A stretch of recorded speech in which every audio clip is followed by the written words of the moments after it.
Bárbaro. Bueno, les comentamos, este encuentro tiene una particularidad.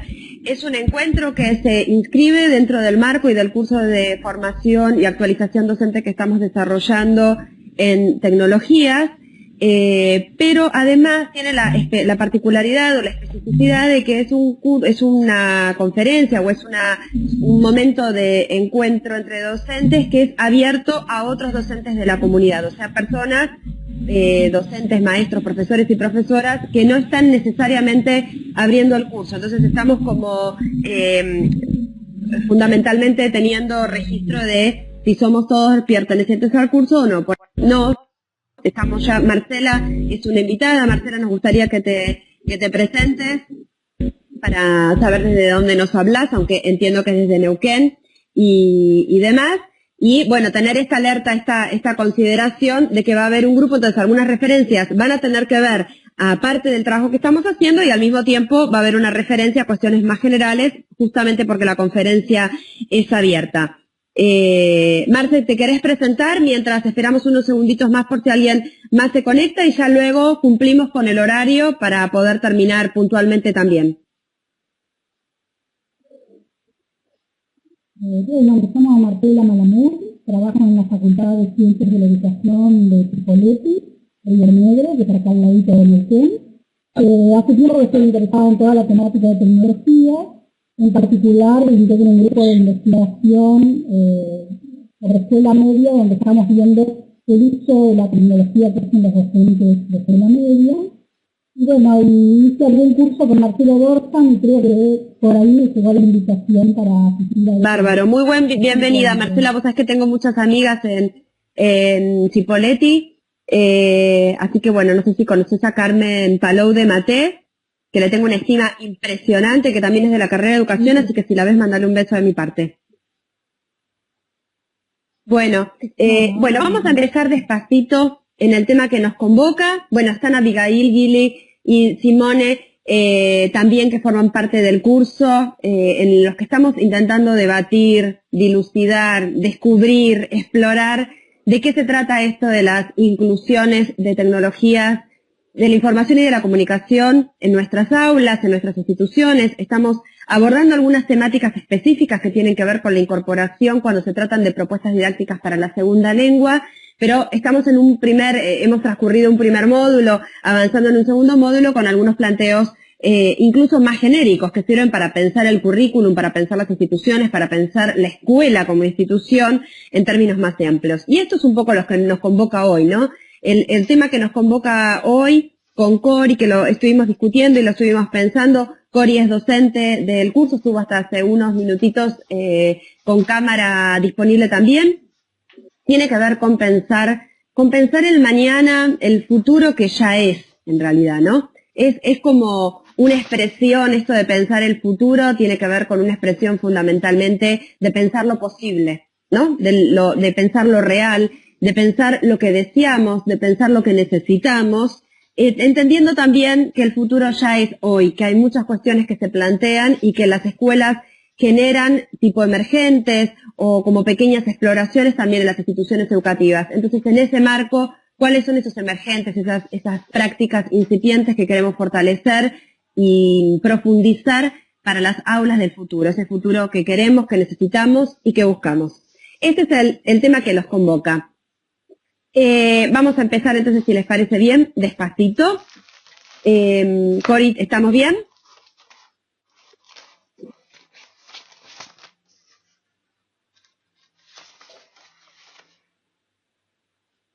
Y me gustaría que comenzáramos con intentar mirar el futuro, ¿sí? Mirar las aulas del mañana, también desde los temas y desde las perspectivas que nuestros estudiantes traen. A mí lo que nos gustaría en este momento compartir con ustedes es una investigación que se autogestionó a través de las redes sociales, realizado por estudiantes.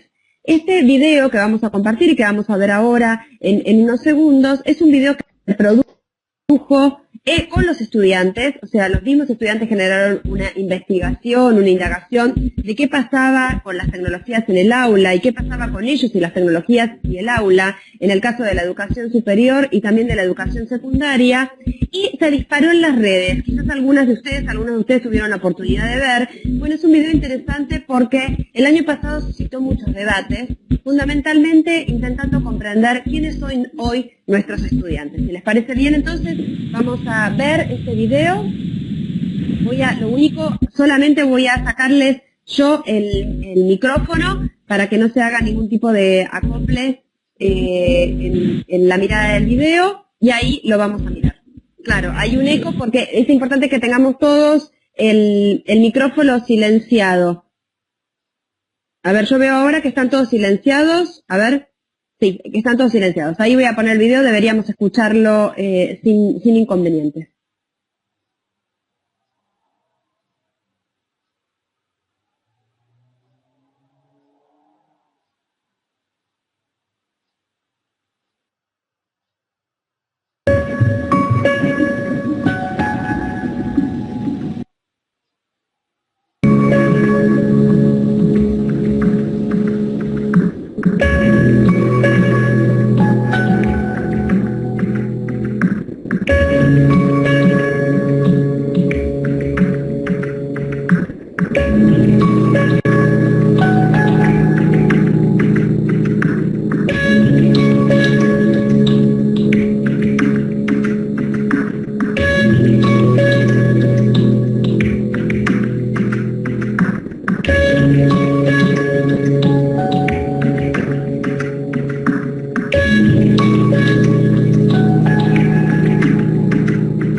Bueno, se vio, lo pudieron ver, había una música de fondo ahí, Cori me dijo que se escuchó quizás luego, el audio empezó después, me gustaría saber si pudieron, en realidad lo más importante era música de fondo, lo más importante era mirar las imágenes, y es un video producido fundamentalmente con carteles, ¿no? También a través de la lectura. Entonces, si pudieron verlo bien, me gustaría chequear que pudieron verlo bien.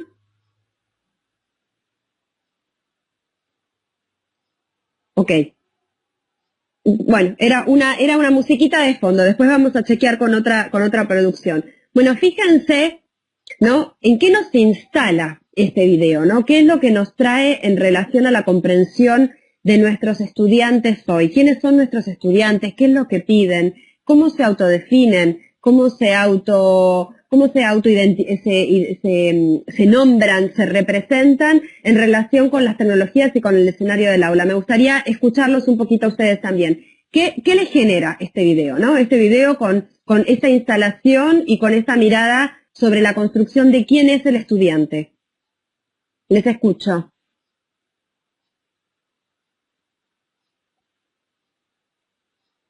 Sí, es para hablar, sí. Quien tenga ganas de tomar el micrófono, no, charlemos, si somos poquitos, aprovechemos la oportunidad que tenemos de poder charlar.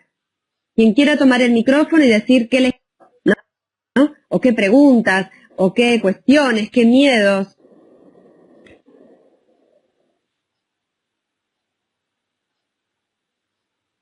Sí.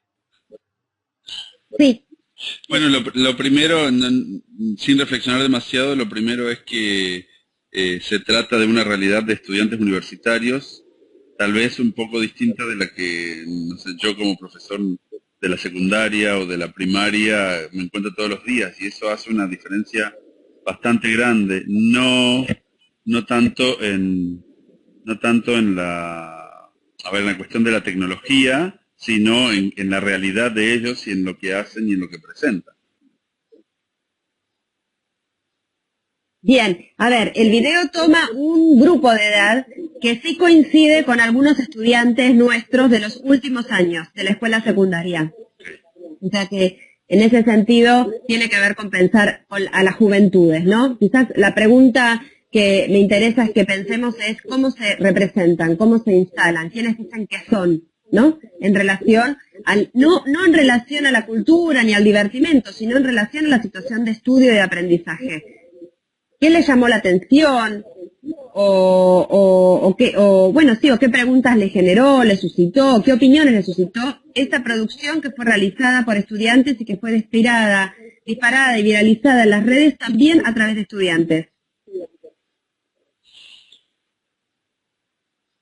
Y hay una mirada, perdón, yo tomo porque mientras me habilite, del estudio como una especie de trámite o de negocio, algo a lo que nos va a permitir algo después, que tampoco sabemos qué es, porque muchos de los trabajos van a saber qué van a hacer, no sabemos cuáles van a ser, pero es más como un trámite que hay que hacer para adquirir ciertos conocimientos que no son los más relevantes, gastando mucho dinero y con un alto nivel de anonimato, de impersonalidad, ¿no? Esto que decía, el 18% de los profesores saben mi nombre, el de al lado paga pero nunca viene, nada, falta todo el tema de lo relevante, la construcción de significado en lo que hacen. Abigail dice, están pocos interesados en el estudio. Simone dice, tienen la impresión de que pierden su tiempo. Acá hay algo muy impresionante, vos lo tomabas al principio, Gili, esta idea de una formación para un futuro que en realidad es incierto, ¿no? Nosotros cuando estudiábamos o cuando atravesábamos el sistema educativo, las profesiones eran relativamente funcionales a lo que sucedía en el mercado laboral. Uno estudiaba y pensaba que podía llegar a tener un trabajo y más o menos podía tener una anticipación o hipótesis respecto de qué iba a ser el trabajo. Esta idea que aparece en el video y que vos también recuperás, en relación a la incertidumbre, ¿no? Hay grandes temas a ver, al final la del video aparecen, ¿no? Vinculadas con contaminación, pobreza, desigualdad, ¿no? Grandes temas que no tienen que ver solo con un campo de conocimiento y que tampoco es desde una profesión que se pueden abordar, ¿no? Implican también una mirada específica respecto de cuáles son los saberes y los conocimientos necesarios para un futuro que no conocemos, ¿no? Y que está en permanente movimiento y transformación, y que esto también tiene que formar parte de los temas para pensar el aprendizaje de nuestros estudiantes, ¿no? Un futuro que no sabemos cómo va a ser. Prepararnos para un futuro incierto, ¿sí? Cambiante, fuertemente difuso, ¿no? En donde a lo que se invita fundamentalmente es a la convergencia de campos disciplinares y no solo a la especialización. Esto me resulta interesante. En ese sentido, las instituciones educativas, no solo la universidad ni la escuela secundaria, la institución educativa está fuertemente organizada y centrada en relación a áreas, a asignaturas, a currículums muy basados en una visión academicista, ¿no? Muy tradicional respecto de cada uno de los campos de conocimiento.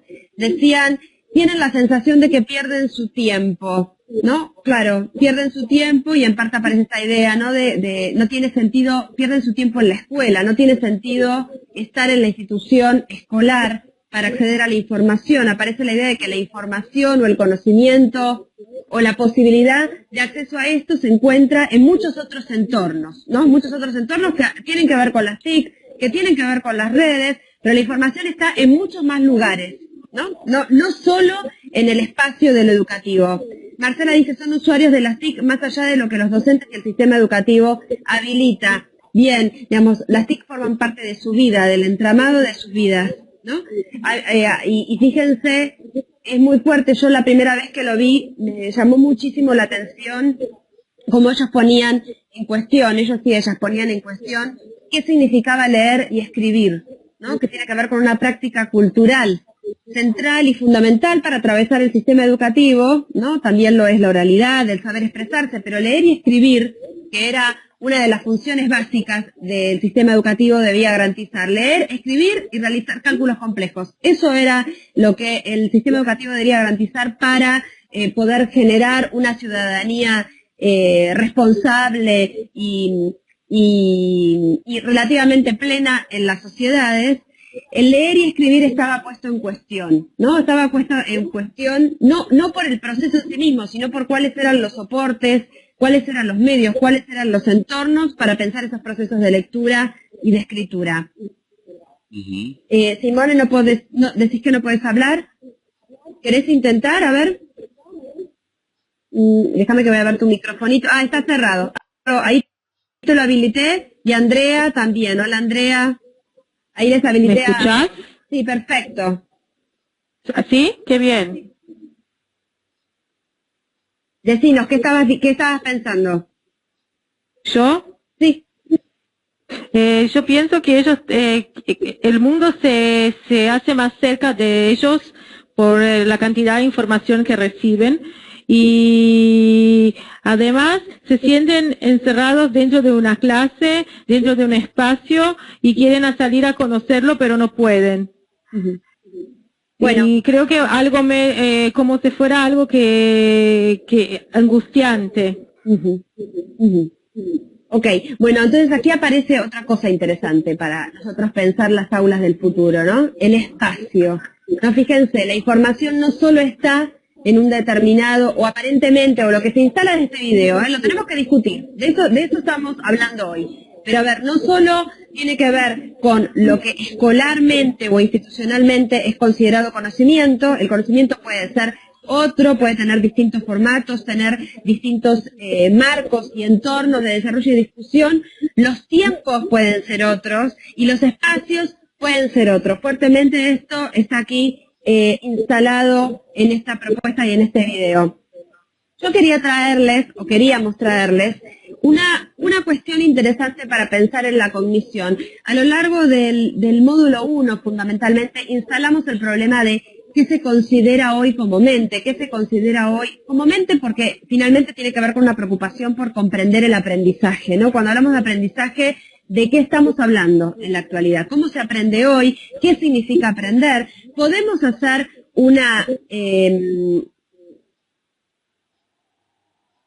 Le estás contando a Andrea, perdóname, Cori, me quedé leyendo lo que estabas diciéndole a Andrea, perdón.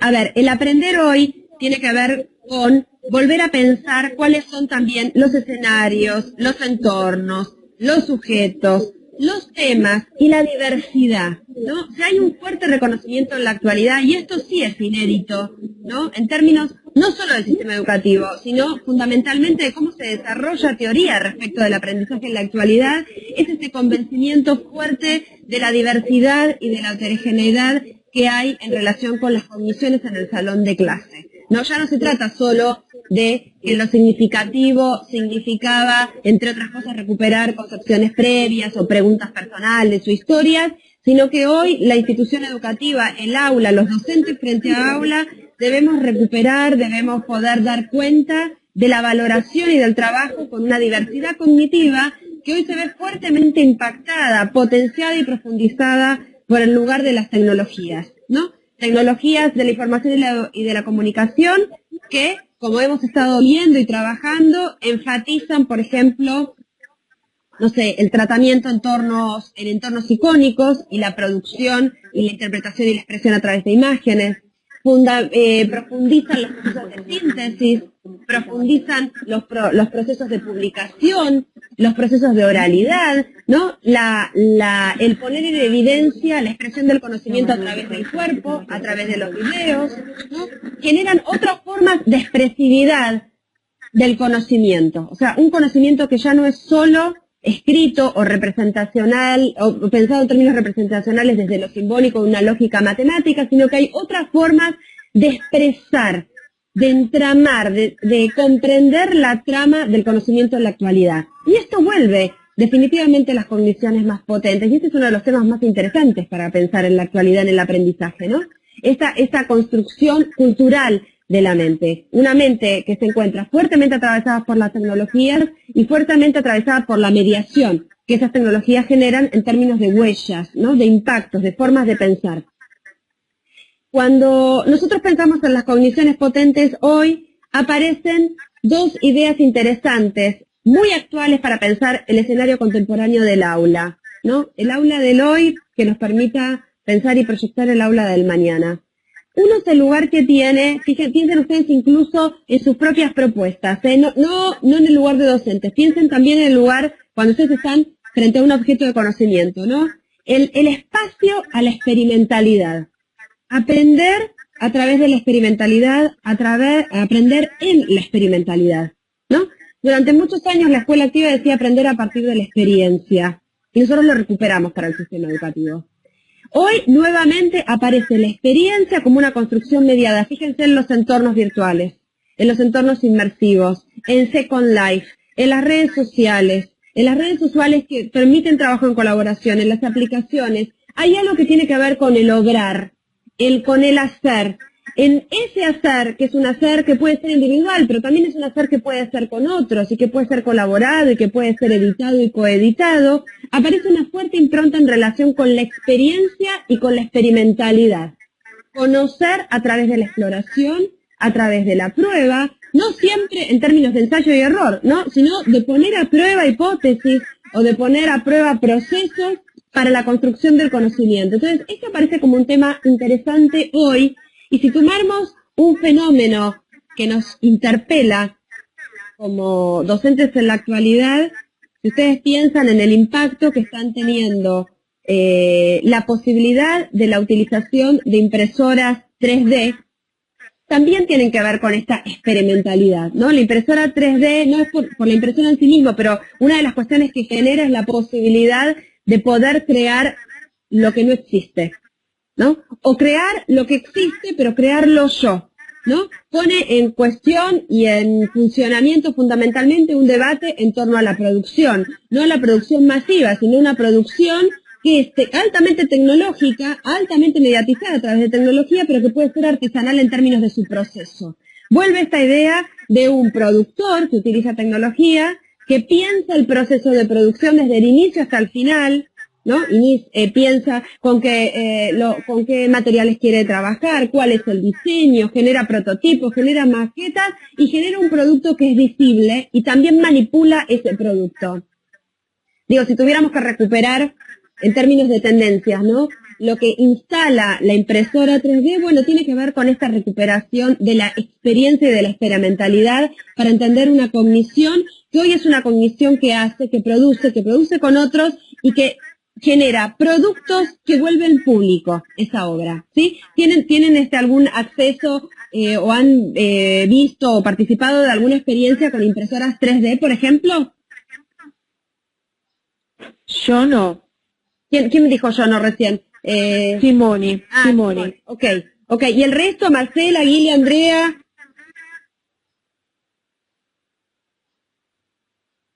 Bueno, es interesante el fenómeno, ¿no? Digo, nosotros que estamos mirando las tecnologías.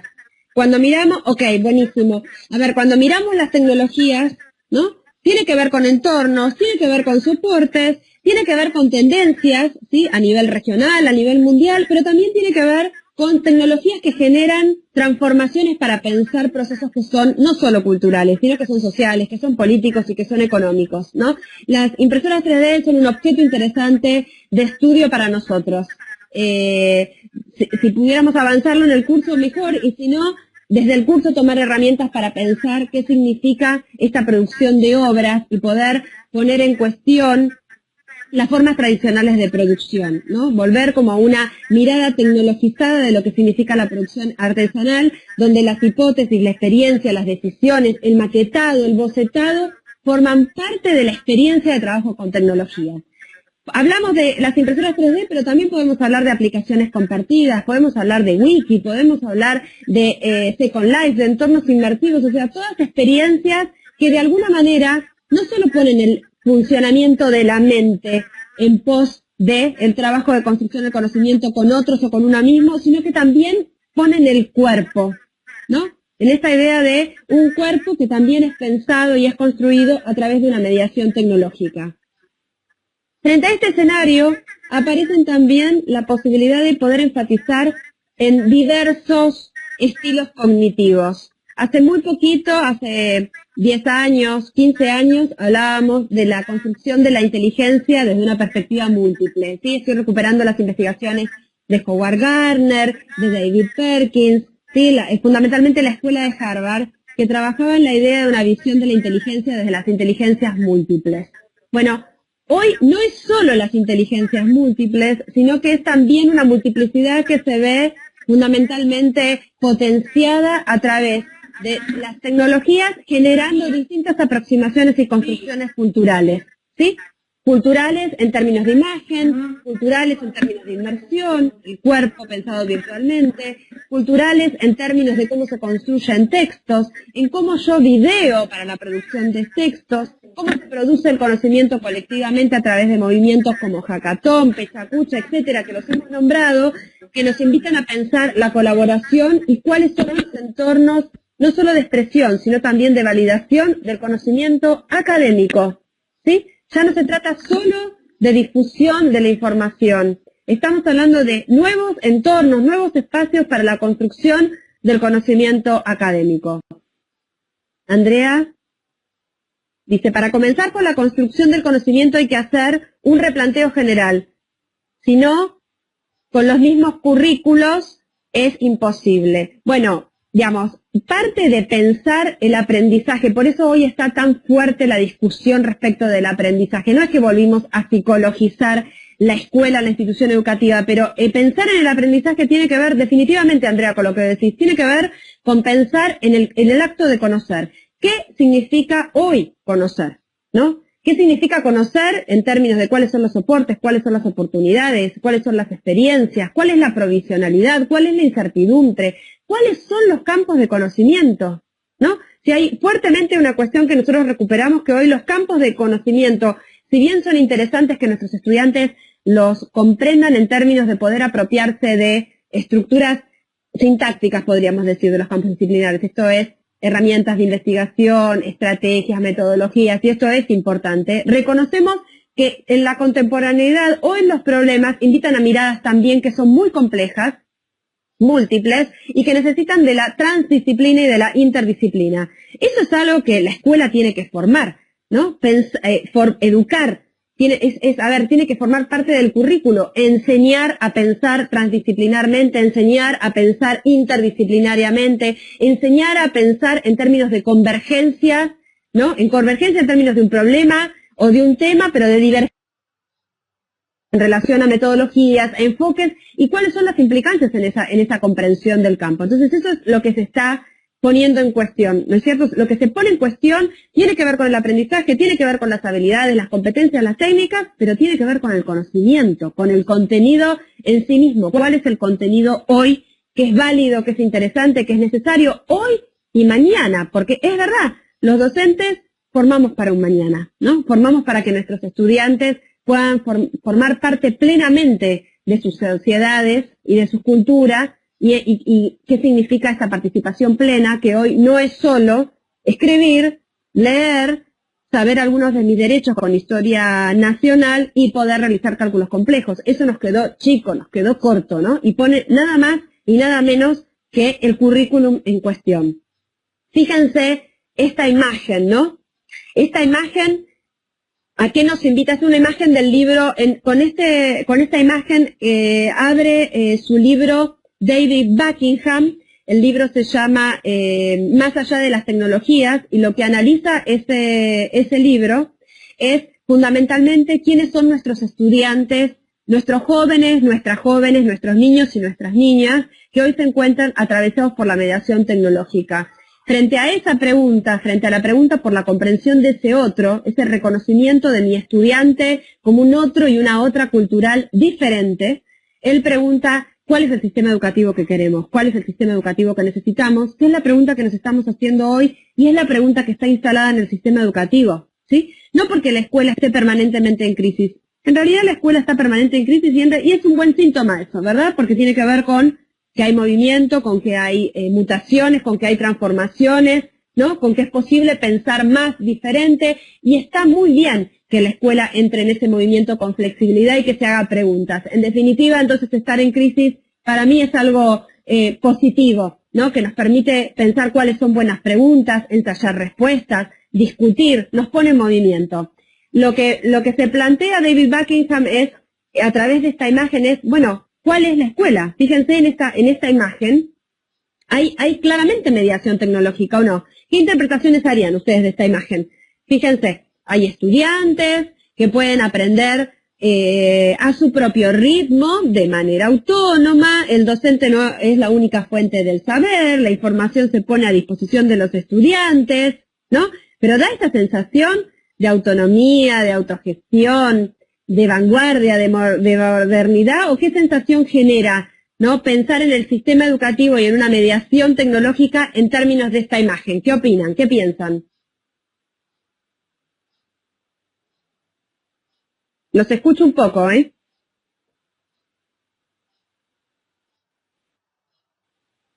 A mí me parece que hay un cambio acá del recurso tecnológico, pero jerarquizado. Lo vemos al maestro como el detentor del saber, y los niños pueden tener no sé lo que tienen bien, pero siguen pasivos en el aprendizaje. Bien, es interesantísimo. Acá aparece la idea, dice, da la sensación de programación, dice Gili, de estudiantes como autómatas. Marcela dice la tecnología al servicio de la reproducción. Pero fíjense que si yo quisiera ser irónica, que suelo serlo, déjenme ser irónica un ratito.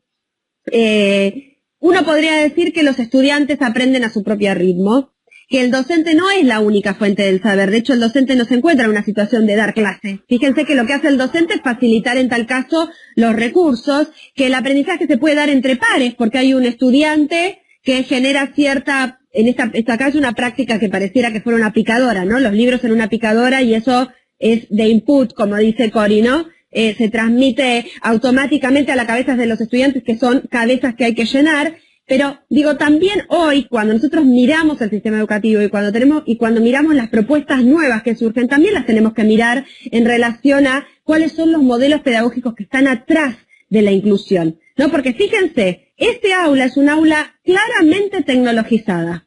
Entonces, frente a lo que ustedes plantean, ¿no? Da la sensación de administración, de automatización, de reproducción. Esta no es el aula tecnológica que nosotros queremos. Este no es el modelo pedagógico que nosotros queremos para la tecnologización del aula, ¿verdad? Entonces quizás esto es interesante. Y lo trae David Buckingham, y no solo David Buckingham, ¿no? Pero es esta idea de decir, bueno, a ver, ¿qué tecnología queremos y qué modelo pedagógico de inclusión de tecnología necesitamos para nuestras aulas? Avanzo un poquitito más. Si nosotros hoy miramos los escenarios de alta dotación tecnológica, ¿no? Si nosotros tuviéramos que caracterizar hoy, y ahora que tenemos, por suerte, en este grupo que es tan lindo, gente de distintos países, de distintas jurisdicciones, provincias que comparten su experiencia, lo que encontramos, ¿quién lo planteaba? Marcela, no me acuerdo, o Simone, no me acuerdo quién lo dijo antes. Encontramos escenarios que son completamente diferentes en relación a cómo se piensa la escuela en términos tradicionales. No son escenarios que permiten recuperar otros espacios para pensar el aula e incluso ponen en cuestión el mismo escenario del aula, ¿no? De 4 paredes, reconfigurándolo y repensándolo. Me parece que había sido Simón, que había tomado la dimensión del espacio para pensar en las aulas. Sí. Fíjense que nosotros hoy en la actualidad, desde el sistema educativo, estamos frente a escenarios y ambientes, se les dice, de alta dotación tecnológica. ¿Qué quiere decir esto? Que la escuela no es que hay una computadora o un aula con computadoras o un televisor o un cañón, sino que en general, y cada vez más, no digo que esto sea una situación general total, digo que hay una tendencia hacia esa generalización muy marcada y muy fuerte a que las tecnologías formen parte del entramado cotidiano, ¿verdad? O sea, ya cuando se piensa en términos del escenario, de la estructura de una escuela, hay que pensar en la conectividad, hay que pensar en la cantidad de llaves de luz que uno necesita para tener las máquinas conectadas, hay que pensar que las computadoras no solo tienen que estar en un aula, sino que pueden estar en cada una de las aulas, hay que pensar que quizás los chicos pueden utilizar otros dispositivos que no necesariamente sean computadoras. O sea, hay un escenario complejo de disposición de tecnología, de distintas tecnologías, que interpelan al edificio. Pero cuando interpelan al edificio, nos interpelan a nosotros desde nuestras propuestas, nos interpelan a nosotros desde nuestros espacios y desde los escenarios en los cuales nosotros consideramos que hay que enseñar, que permiten recuperar otros espacios para pensar el aula e incluso ponen en cuestión el mismo escenario del aula, ¿no? De 4 paredes, reconfigurándolo y repensándolo. Me parece que había sido Simón, que había tomado la dimensión del espacio para pensar en las aulas. Sí. Fíjense que nosotros hoy en la actualidad, desde el sistema educativo, estamos frente a escenarios y ambientes, se les dice, de alta dotación tecnológica. ¿Qué quiere decir esto? Que la escuela no es que hay una computadora o un aula con computadoras o un televisor o un cañón, sino que en general, y cada vez más, no digo que esto sea una situación general total, digo que hay una tendencia hacia esa generalización muy marcada y muy fuerte a que las tecnologías formen parte del entramado cotidiano, ¿verdad? O sea, ya cuando se piensa en términos del escenario, de la estructura de una escuela, hay que pensar en la conectividad, hay que pensar en la cantidad de llaves de luz que uno necesita para tener las máquinas conectadas, hay que pensar que las computadoras no solo tienen que estar en un aula, sino que pueden estar en cada una de las aulas, hay que pensar que quizás los chicos pueden utilizar otros dispositivos que no necesariamente sean computadoras. O sea, hay un escenario complejo de disposición de tecnología, de distintas tecnologías, que interpelan al edificio. Pero cuando interpelan al edificio, nos interpelan a nosotros desde nuestras propuestas, nos interpelan a nosotros desde nuestros espacios y desde los escenarios en los cuales nosotros consideramos que hay que enseñar. Los modelos más conocidos, miren, acá tenemos algunos. El más fuerte, el más contundente en la región ha sido el modelo 1 a 1, que se remonta a las discusiones de Nicolás Negroponte, donde él había imaginado a fines de la década del 80 un computador por estudiante, ¿no? Él decía en el año 1994 que Internet es el nuevo paradigma, porque toda la información y todo el conocimiento va a estar disponible a través de Internet y nuestros chicos tienen que poder acceder a Internet a través de una computadora. Ahí es donde se gestan y se surgen las ideas en relación a un modelo basado en una tecnología tecnología en la mano de los estudiantes. Miren qué interesante, ¿no? La idea de Negroponte en la década del 90, ¿no? 20 años después, en la región y en el mundo aparece con fuerza desde las políticas nacionales de muchos países el modelo de implementación 1-1, que era una computadora por estudiante. No era la tecnología para el edificio, no era la tecnología para el docente solamente, sino que era la tecnología como una bitácora, como un cuaderno, como un material más, ¿no? Como un libro para los estudiantes, en la mano de los estudiantes. Este modelo generó cuestiones interesantísimas. Probablemente ustedes tengan mucha experiencia en relación con esto o conozcan en relación a cómo pensar la escenografía del aula, ¿verdad? Cuando la tecnología tiende a descentralizar en relación a la mirada con el docente, ¿no? Un docente dando clase con todos los estudiantes con sus computadoras prendidas, aparece otra escenografía posible. Por supuesto, podemos tener todos los estudiantes con computadoras prendidas y volver a un modelo tradicional como el que muestran acá, como se muestra, como se recupera David que están aquí, ¿verdad? Pero nosotros estamos planteando también que ahí hay una posibilidad para pensar el espacio del aula, la configuración, el rol docente, como dice Abigail, el rol de los estudiantes, el trabajo en grupo, la elaboración de las comunidades de aprendizaje desde una perspectiva diferente. Aparecen otros modelos, especialmente en la educación privada, porque los modelos 1-1 estuvieron fuertemente vinculados con políticas educativas y culturales de los gobiernos nacionales y fundamentalmente afectaron al sistema público. En el caso del sistema o de la gestión privada, tuvieron que generar modelos también de dotación tecnológica, de alta dotación tecnológica, y algunos de los conocidos tienen que ver, por ejemplo, con los laboratorios móviles. ¿Qué tal el laboratorio móvil? ¿Tienen ustedes en sus escuelas laboratorio móvil? El laboratorio móvil es un carrito muy bien armado, en realidad son varios carritos, no solo uno, pero bueno, es la idea de un carrito en donde hay laptops, micrófonos, parlantes, netbook, cañones, cualquier conexión, digamos, cualquier tecnología a disposición del aula. Entonces, no es que los estudiantes y el docente van al aula de computación, sino que la tecnología entra al aula y está a disposición de las aulas para poder trabajar como parte de la trama del trabajo del aula, sea en el aula, sea en la biblioteca, sea en el patio de recreo, pero es una tecnología que se mueve, ¿no? Fíjense qué interesante, ¿no? Es una tecnología que se mueve. Por supuesto, en comparación con modelo 1-1, en donde la tecnología también se mueve, hay una diferencia bastante central, ¿no? Una cosa es que los estudiantes tengan sus máquinas, o sus tablets, o sus computadoras, y otra cosa es que los docentes tengamos que planificar la actividad que vamos a necesitar y pedir que el laboratorio esté a la hora que lo vamos a necesitar y que nuestro colega se haya acordado de poner las máquinas a cargar para que cuando llegue el carrito las máquinas estén cargadas, etcétera, etcétera, etcétera, todas estas situaciones que nos pasan.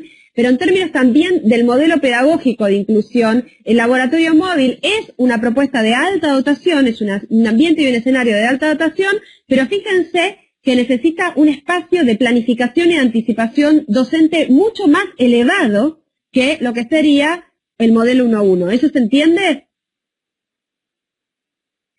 Digo, esto es interesante, ¿no? Porque cuando uno decide invertir en tecnología o cuando uno decide dotar tecnológicamente la escuela, tiene que pensar en todo eso que estábamos hablando, en los contenidos, en las habilidades, en las disciplinas, en las lógicas de trabajo docente, en las lógicas del trabajo del estudiante, en una tecnología. Fíjense que en el laboratorio móvil la computadora queda en la escuela, con lo cual no hay un escritorio que sea personal, ¿no? Porque el escritorio se borra, ¿sí? Yo no me lo puedo llevar a mi casa y seguir trabajándolo. Digo, cada uno de esos modelos generan también visiones respecto de lo posible, visiones respecto del aula que queremos, ¿no? Y lo que sería interesante es que las escuelas esto lo anticiparan, lo pensaran, ¿no? Y lo decidieran en términos del modelo pedagógico.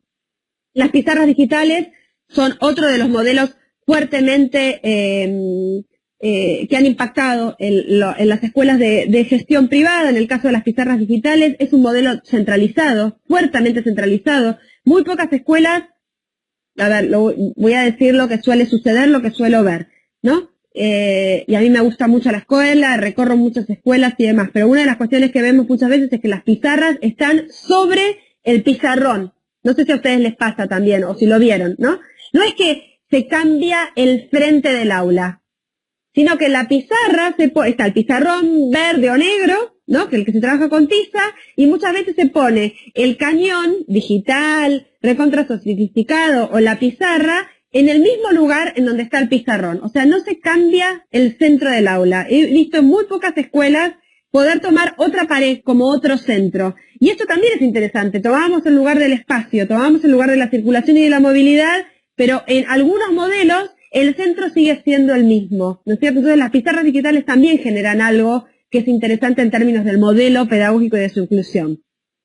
Actualmente, con mucha fuerza en términos de escenarios y de ambientes, aparece la tendencia a trae tu propio dispositivo. Por esta mirada que hablábamos antes, ¿no? Si nos encontramos en un escenario de cogniciones en ebullición, diversas, potentes, en donde podemos identificarnos con estilos cognitivos, o sea, con estilos de comprensión de la realidad. Por ejemplo, yo soy una persona que tengo mucha memoria visual. No me pregunten un solo nombre. Hago un esfuerzo sobrehumano por aprenderme los nombres, pero y me cuesta mucho. O sea, no tengo una memoria que tenga que ver con los nombres, pero sin embargo, sí tiene mucho que ver con el escena, con el entorno, por ejemplo, y con las caras. Yo veo una cara y me acuerdo cuál fue la conversación, qué era lo que le pasaba, qué era lo que le preocupaba. Eso tiene que ver con un estilo mío cognitivo y también genera una forma particular en la que yo me relaciono con la imagen, ¿no? Que genera consecuencias cognitivas, ¿no? En algunos casos para comprender, cuando se tratan de mis propios procesos de comprensión, y también para expresarme, cuando se trata de pensar en los procesos de comprensión de los otros. Las tecnologías potencian muchas formas de expresión.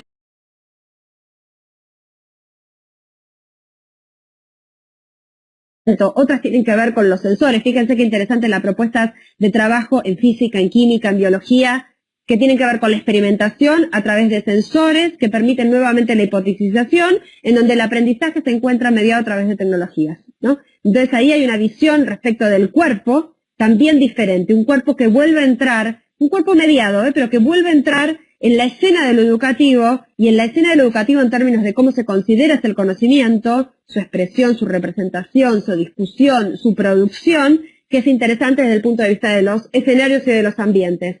En el caso de traer tu propio dispositivo, se enfatiza en esta idea de cada uno que utilice el soporte que más cómodo le viene, ¿no? Si te manejas bien con tablets, usa una tablet. Si preferís un celular, usa un celular. Si preferís una notebook que tiene una forma de representación y de escritura, usa una notebook. O sea, que la tecnología se adapte al estilo cognitivo del usuario. No es imponer una tecnología y un modelo, sino que el modelo pedagógico aquí, o el modelo cultural, y esto es interesante para capturar, debería poder adaptarse a la valoración de esa diversidad, en donde en un mismo escenario de aula puedo encontrar no solo muchas personas con muchos estilos cognitivos, sino además muchos soportes diferentes, ¿no? Que también tienen implicancias distintas. Si nosotros trabajamos con tablets, fundamentalmente trabajamos con una forma de organización de la información que tiene que ver con la síntesis, que tiene que ver con lo icónico. Si trabajamos con notebook, podemos tomar formas de tratamiento del contenido más vinculado a la narrativa, al cálculo y demás, porque el mismo soporte invita a ese tipo de tratamiento. Entonces, si nosotros en el aula de repente tenemos, además, diferentes soportes que traen nuestros estudiantes, esto complejiza el escenario, ¿no?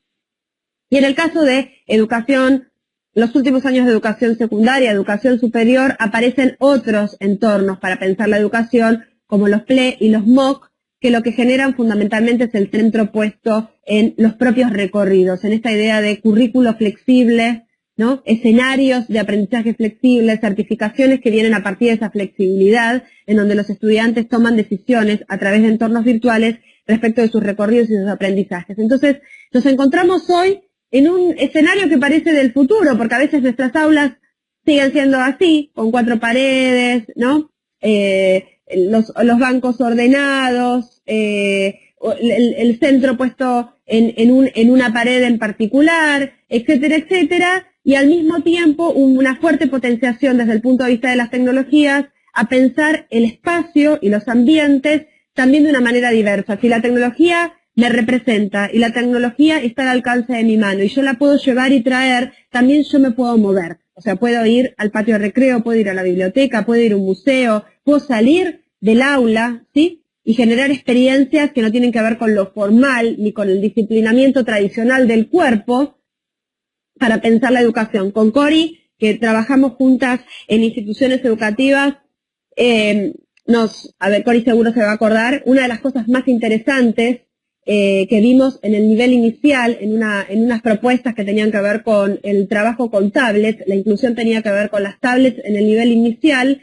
Bueno, a veces la tendencia era que los chicos se sentaran en el escritorio a trabajar con las tablets, ¿no? Cuando en realidad la tablet, piensen ustedes cuando usan las tablets, ¿no? Uno lee una tablet o trabaja con una tablet y capaz que está acostado, o está sentado tirado, no tiene otra posición corporal, ¿no? Cuando uno manipula determinado tipo de soportes. Y sin embargo, frente a su instalación en el sistema educativo, también había un disciplinamiento del cuerpo que se veía interpelado por el uso de la tablet, y esto era interesante de trabajar y de discutir con los docentes, ¿no? Digo, también para pensar esa escenografía del aula, ¿no? Esa escenografía no solo en términos de sillas, de bancos, de paredes, de centros y de pizarrones, sino también el cuerpo en el aula, nuestro cuerpo y el cuerpo de nuestros estudiantes en el aula. Muchas veces cuando entramos a aulas de modelo 1 a 1, una de las cosas más fuertes que vemos es que no se lo identifica rápidamente al docente, y no es porque el docente no tiene un guardapolvo o porque el docente no es más grande que sus estudiantes, sino porque el docente quizás está sentado con un grupo mientras otros grupos están con otro grupo, entonces uno entra al aula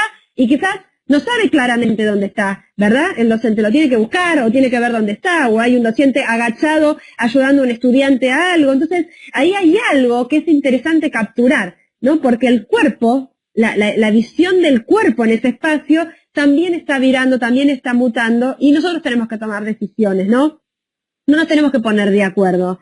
Pero lo que es interesante es que podamos tomar decisiones en relación al modelo pedagógico que queremos construir, cuando la tecnología y la mediatización tecnológica interpelan muchas dimensiones, ¿no? De las personas en el ámbito educativo. Ahí dice Abigail, claro, da vueltas, explica, cuestiona, se agacha, sube, baja. Entonces vos entras a un aula y no es como antes, que vos entrabas al aula y tenías al docente parado, ¿no? En la clásica visión del docente dando clase. Uno entraba al aula y decía, acá está el docente, estos son los alumnos. Hoy, a veces, en algunos escenarios, esto no es del todo claro, o a veces hay varios docentes con muchos alumnos porque están haciendo un proyecto en conjunto, por ejemplo, ¿no? O alumnos en un aula o en un espacio trabajando solos y en simultáneo alumnos en el pasillo. Eso lo he visto yo y es probable que ustedes también lo hayan visto. Aulas en donde la conexión es mejor en el pasillo, entonces hay gente trabajando en el aula, gente trabajando en la biblioteca, gente trabajando en el pasillo porque ahí se captura mejor la señal de wifi, y el docente dando vueltas por todos lados. Y eso es el aula. Este es un nuevo aula. Estos son nuevos espacios, ¿no? Para el aula, pero digo, eso que a veces se hace porque los docentes siempre nos las rebuscamos para dar clase, generan algo interesantísimo de movilidad, de pensar el cuerpo en la institución educativa y de pensar el espacio, los tiempos, las oportunidades de interrelación, y esto se ve potenciado y favorecido por los escenarios tecnológicos. Avanzo un cachito más. La pregunta es de la mano de Ben Heine, que como saben me encanta, este artista que fusiona formas de representación a través de la intervención de la fotografía y del dibujo, es decir, nuevas y viejas, es cuál es el aula, ¿no? ¿Cuáles son los sujetos? ¿Dónde está? ¿No? ¿Y cómo vamos a pensar hoy el conocimiento? ¿Dónde está el conocimiento? ¿Cuáles son los soportes y las formas de expresión y de expresividad del conocimiento? Esta es la pregunta, ¿no? Y quizás hasta estos mismos gráficos ya no sean suficientes, ¿no? ¿Cuál es el aula? También cuando nosotros pensamos un aula que se encuentra entramada con otras aulas, ¿no? En proyectos colaborativos, entramada con otras voces, cuando participan especialistas, cuando participa la comunidad, y todo esto potenciado y fortalecido también porque las tecnologías habilitan escenarios y espacios para esto. Entonces, el aula, ¿en qué sentido la construimos? ¿No? ¿Cómo la pensamos? Y esto que nos instala en términos de los deseos para pensar los contenidos y la secuencia en otros términos. Esta es una imagen que a mí me gusta mucho, la quise tomar como inspiración, la conocen, es del Museo de Ontario, en Canadá. Es una imagen que a mí me interpela mucho, me hace pensar muchas cosas, pero me ayuda a pensar el aula y los cambios o las transformaciones o las mutaciones o los procesos en realidad, los procesos de cambio en el sistema educativo, porque fíjense aquí está como la Andrea, ¿qué puso, Cori? Decime qué puso Andrea. Está como la mutación, está como la fusión entre lo nuevo y entre lo viejo, cuando lo nuevo y lo viejo, se solapan y al mismo tiempo se unen, ¿no? Se unen cuando uno puede identificar lo viejo en lo nuevo y lo nuevo en lo viejo. Y entonces, por eso me resulta interesante, ¿no? Porque digo, bueno, cuando nosotros nos hacemos preguntas sobre el aula del mañana y el lugar de las tecnologías, tal cual, fusión, superposición, juxtaposición, ¿qué es lo que queremos? ¿Cuál es el aula del mañana y la mediación tecnológica? ¿Qué queremos? ¿Fusiones, superposiciones, juxtaposiciones, solapamientos? ¿Queremos tecnologías con modelos viejos? ¿Queremos menos tecnología y mejores modelos pedagógicos? ¿Qué es lo que estamos buscando? ¿No? ¿Qué es lo que estamos pensando?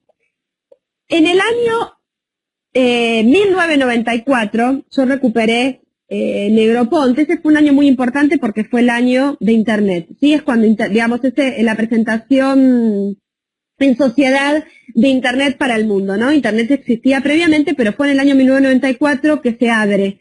Y en ese año explotan muchas visiones en relación a cómo Internet iba a cambiar la institución educativa e iba a interpelar a las aulas y el conocimiento y el lugar de los docentes, el lugar del estudiante, los roles, y esa discusión todavía sigue hoy. Pero en ese año apareció este libro que se llama, a ver, ¿se ve? Se llama En búsqueda de la clase virtual. Es un libro de Tiffin y Rajasinhan. Después vamos a poner las referencias en el curso.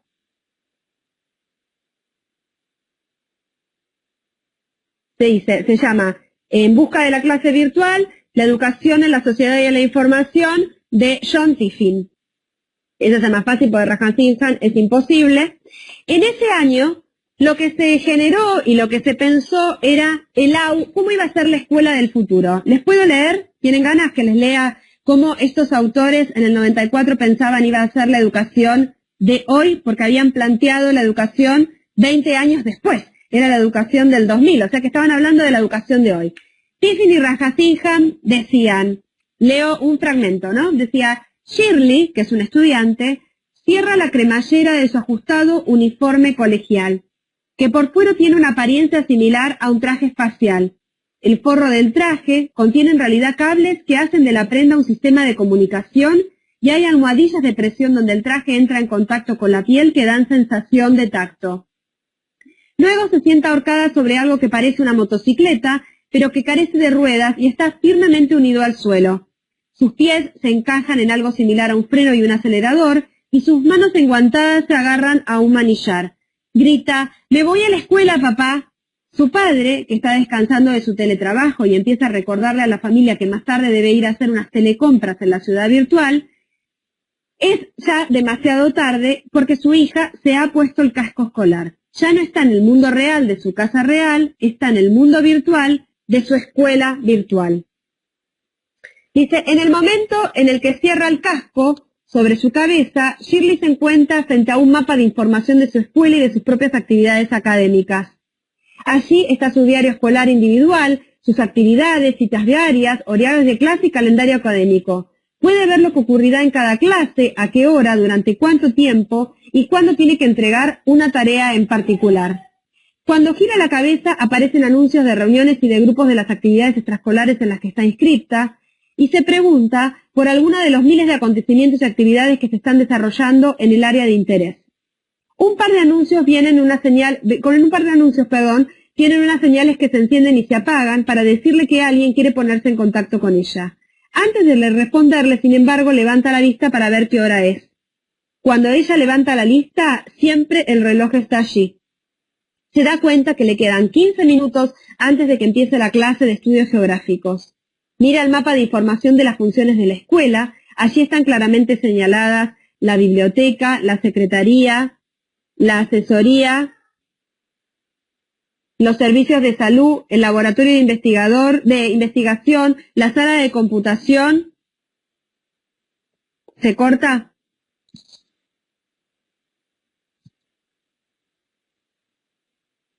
Ok, sigo un poquitito más. Y el aula. Para ir a cualquiera de estos sitios, Shirley solo deberá inclinarse y tocarlos, y allí está ya. A veces se pregunta cuán divertidas son esas clases y esos momentos previos a las clases, con charlas con personas que vienen de distintas culturas. A veces realmente se pregunta cuántos son los alumnos que asisten a esa escuela virtual y a cuáles países está representando. Hoy, sin embargo, va a dirigir una presentación a su grupo sobre la retirada de los hielos como prueba del calentamiento global, y no está segura de haber comprendido el concepto que subyace al tema. Después de automatizar el horario, que significa que cuando empiece la clase se va a encontrar automáticamente en la clase, presiona la función de biblioteca y allí pregunta por el glaciar Franz Josef.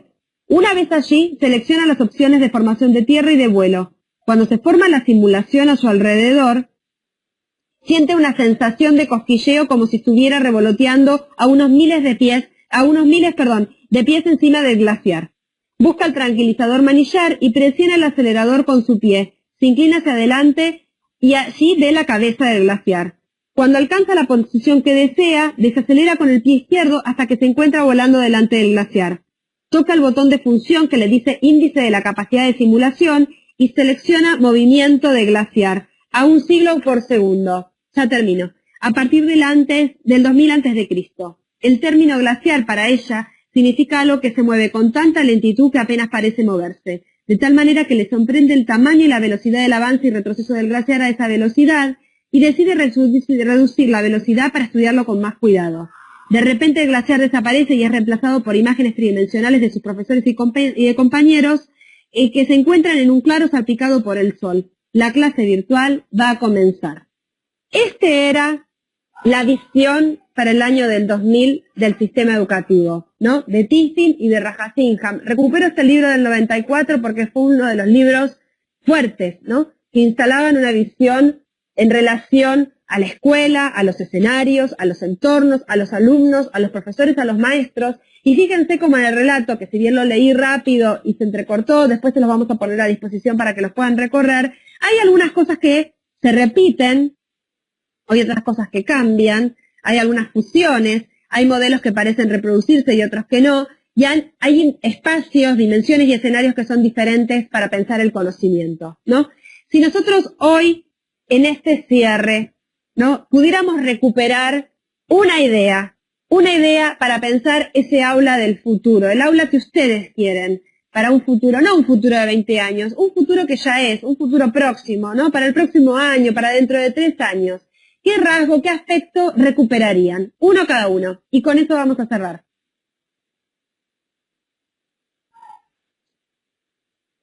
Los escucho, las escucho, ¿eh?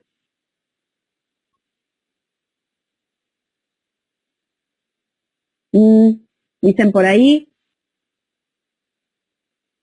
Un aspecto, una dimensión, un deseo. ¿Cuál es el aula que queremos? Tomen el micrófono ustedes. Le voy a dar micrófono a Andrea y a Miriam porque no les había dado originalmente. Cuando ustedes quieran, un aspecto, una dimensión. A ver si puedo poner la pizarra. Ponemos también la pizarra y pueden escribir. Habilito también los lapicitos.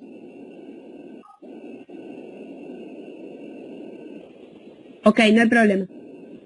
Pueden escribir en el chat, vamos a escribir también en la pizarra, si quieren. Un rasgo, una dimensión, una visión, para pensar el aula del futuro, el aula del mañana, el aula para el próximo año.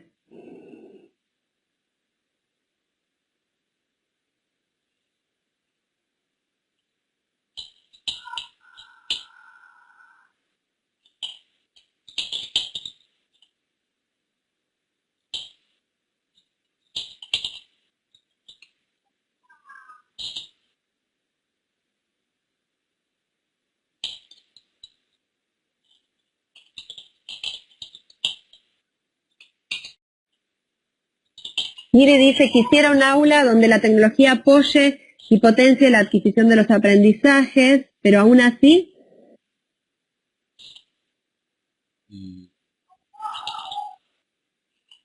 Tenés micrófono, Guili, me parece, ¿eh? Hola, sí. Todos sin micrófono, menos André, el resto... ¿Puedo ahora? Sí, claro. sí quisiera un aula donde la tecnología apoye y potencie la adquisición de los aprendizajes, pero el docente sea el souvenir de lo humano ahí, y que no se pierda, que el docente pueda advertir de si un alumno está deprimido, o si ese día está complicado, o si está particularmente entusiasmado por algo, que no perdernos en el recurso, no santificar el recurso. Eso es algo que me importa mucho. Que nos quita el sueño, Guili. Que nos quita el sueño a todos, por ejemplo, ¿no? en mi escuela acá en Lima, que se ha adoptado el IB, el Bachillerato Internacional, los alumnos de cuarto y quinto año traen para ciertos cursos, para ciertas materias, sus laptops. Su propia dispositiva. Todos. Y bueno, y cuando uno entra a dar un curso que no es el que requiere la investigación o esto, de repente uno ve un montón de pantallitas en alto y no ve alumnos. Y no los ves. Y hay momentos donde sí ellos dicen, pero podemos investigarlo acá, no hay que irnos a la biblioteca, perfecto. Pero en el resto de los momentos no ves a nadie. Eso es complicado. Sí, o hay otra forma, ¿no? Porque si están conectados, digamos, también quizás hay que verlos en otras tramas, en otros escenarios, claro, eso también es interesante. Todavía no, están como ahí. Empezando. Claro, o escondidos detrás de esa pantalla en algún momento. Ok. Fíjense lo que dice Marce dice, bueno, a ver, no se trata de la tecnología, ¿no? Per se. Es cierto, digamos, no es el fin, sino la tecnología como un entorno, como una herramienta. La única alerta acá, Marce, es esto, ¿no? Que quizás, bueno, lo hicimos como muy rápido, pero también pensar que cada una de las tecnologías implica, de alguna manera, un modelo cultural que repercute de alguna forma, o que genera alguna huella en las maneras de pensar el modelo pedagógico. Por eso tomé especialmente el tema para trabajar con ustedes de los escenarios. No es lo mismo una pizarra digital que el modelo, cada uno traiga su propio dispositivo en términos de propuesta cultural, por supuesto, pero con las implicancias que tiene en términos de lo pedagógico. Entonces, si bien es cierto, la tecnología es un entorno, es una herramienta, digamos, la construcción es relacional, o sea, es lo que nosotros podemos provocar con la tecnología desde una buena propuesta pedagógica, desde una buena propuesta cultural, desde una buena propuesta que potencie los aprendizajes. Las tecnologías tienen lógicas en sí mismas que nosotros tenemos que poder recuperar, digamos, y eso tiene que formar parte de la decisión, ¿no?